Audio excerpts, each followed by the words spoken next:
Pharaoh was aware of their movements. And by the way, Yahweh, for the Exodus, remember, we've got to look at this from, here comes some eschatology. Okay, we got to look at this from the point of view that we're told, like it was in the first Exodus, it will be in the second Exodus, but it'll be a greater Exodus. So great that they won't even remember the first one when they talk about the second one. So if we're going to look at these as types and shadows, Israel eventually was gathered together in one place, to a certain, whatever degree that was, and then they left. And Pharaoh was aware of their movement. So all of you who think that somehow you're going to hide from all of this, it doesn't match Scripture very well. Israel went out defiantly. We'll show you, Pharaoh. Our God just decimated your country. Defiantly. Where did all that go 5 verses later? Didn't take long for that strutty, cocky, self-assured thing to just, turn into, we told you back then we didn't want to do this. You gotta have to be careful. There's a lot of comparisons in this area to the parable we covered last time of the sower and the different types of ground. This is like those people that they get all excited, but there's no roots. And so guess what happens?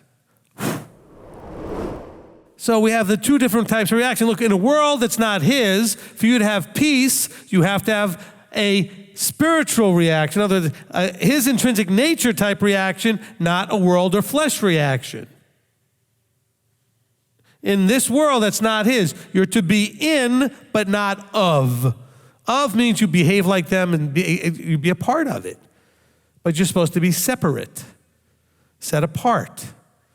And so you need to react in his intrinsic nature. This is how you have him in you, and you allow that to exude itself and exemplify itself and be in your behavior. See now, because people would understand, well, he says be still, so he's just going to do it all. Well, no, he did the part they couldn't do. They couldn't put a fire pillar in front of the Mitzrayites to stop them, and they couldn't part the sea. So he did it for them. Wasn't that nice? He did that for him. But then he didn't pick them up and put them on the other side of the sea or float them across on air or something. They had to walk. He says, go forward. In other words, I've opened and cleared a path for you. So whatever you're going through, where your peace is disturbed, and you stand still in your emotions, and then he will open a path for you. If you're going to walk in the flesh, there is no peace. The flesh is either dealing with a negative emotion like fear, anxiety, panic, we talked about worry, all these things, or the flesh, the world, sort of intrinsic nature, is dealing with cravings that are unsatisfied, that insatiable nature of I want but I don't have. There's no peace in that, but I want more. I want it all. I want this, I want that. All the I wants that you don't get to have. Well, I don't like it, but I can't control it, and I want this something to stop, and now I have no peace again. How do you get humbled? Through suffering.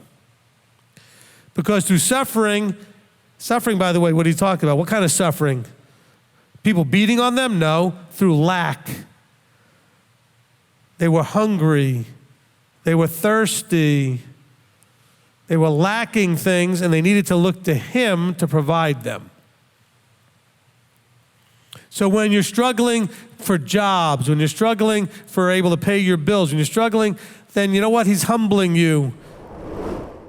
I would guess at least several moments where you didn't see a way out and a way out was provided. So you already have had these experiences.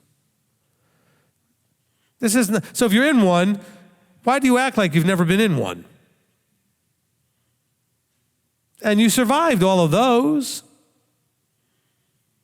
And here you are, and now you find yourself in another one. All right, so you're in another one. Think of it as an exercise program for your Emunah. It's just Emunah, we'll call it the Emunah workout. He's going to allow you to go into these situations to strengthen and build and test your Emunah. And every time you get through one, you should come out of it with stronger Emunah. You still have to do your part. And part of your part is to stand still and let him do his part. That's hard because you're in panic mode. And in panic mode, you want to do something. What do I do? What do I do? What do I do? Nothing. Stand still until he tells you what to do. Until he opens the path, shows you what to do. Let him part the sea first so you know what to do. The sea hasn't parted yet. Well, then calm down. That Yahweh raises these prophets up, and this is the thing that I missed when I was putting this together until just now. The reason he does this is because the people asked for it. Now let's understand, we normally hear people read starting in verse 18. Isn't that true? But they use that to point to Yeshua. Oh, no. It's absolutely about Yeshua, but you're missing 90% of the point. These people who said, at Sinai, we don't want to hear directly from you.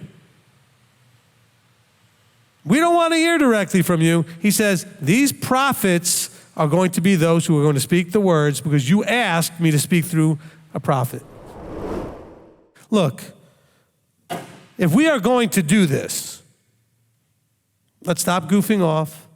Let's stop calling things cults and things that whatever you want to do. This is his word on how the structure is supposed to work. There is supposed to be somebody, a group of somebodies, that you can go to when you have these issues, and when you do, you are required to follow their instruction. Wow, that sounds really dangerous, Rabbi, because then these guys could really take advantage. You are so right, which is why you have to find the right group of people and the right person to follow.